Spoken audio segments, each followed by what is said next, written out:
Imaginez un agent IA qui tourne 24h/24, qui vous demande la permission avant de toucher à votre système et qu'on peut piloter depuis le terminal ou Telegram. C'est Mercury Agent. Exactement. Mercury est un agent autonome en TypeScript qui orchestre 21 outils intégrés, fichiers, shell, web, avec un modèle de permission strict et une identité configurable qu'on appelle une SOOL. Pourquoi créer un autre agent IA alors qu'il en existe déjà des dizaines? La vraie douleur, c'est la sécurité et la flexibilité. Les agents existants exécutent du shell sans filet, sont liés à un seul LLM et leur personnalité est codée en dur. Mercury adresse ces trois problèmes avec une architecture qui force l'approbation humaine avant chaque action sensible. Donnons quelques chiffres concrets sur ce projet. 84 fichiers sources en TypeScript pur, 21 outils prêts à l'emploi couvrant le shell, le système de fichiers, le web et 2 canaux d'accès simultanés, CLI pour les développeurs, Telegram pour les usages mobiles ou distants. C'est un projet sérieux avec une architecture bien pensée. Qu'est-ce qui se cache sous le capot techniquement? Du TypeScript de bout en bout compilé avec Tsoup qui produit un bundle léger pour la CLI. Le cœur repose sur des abstractions bien définies. Base Provider pour les LLM, Base Channel pour les interfaces utilisateurs. Ça veut dire qu'on peut brancher GPT-4, Claude ou un modèle local Ollama sans toucher au moteur central. Comment les différents modules s'articulent-ils concrètement lors d'une requête utilisateur? Le flux est très linéaire et sécurisé.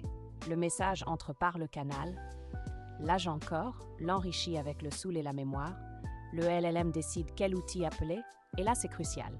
Avant toute exécution shell, 2 garde-fous s'activent, la blocklist statique puis l'approbation humaine. Rien ne passe en douce. Montrons le code qui illustre le mieux l'innovation de Mercury. Ce fichier est le cœur du modèle de sécurité. 2 étapes séquentielles impossibles à contourner. D'abord, la blocklist, qui rejette les commandes catastrophiques sans même demander, puis Request Approval, qui suspend littéralement l'exécution en attendant que l'humain tape « Oui ». L'agent ne peut pas s'auto-approuver. Au-delà de la sécurité, quels sont les features qui différencient vraiment Mercury? La notion de SOOL est fascinante. C'est un fichier de config qui définit la personnalité de l'agent, ses valeurs, son ton, ses priorités, et qui est injecté dans chaque prompt système. Le budget token est, lui, suivi globalement, même si on switch entre Claude et GPT-4 en cours de session. Et le planificateur permet des workflows autonomes sans intervention humaine. Pour les développeurs qui hésitent, peut-on résumer concrètement ce que Mercury apporte? La comparaison est flagrante.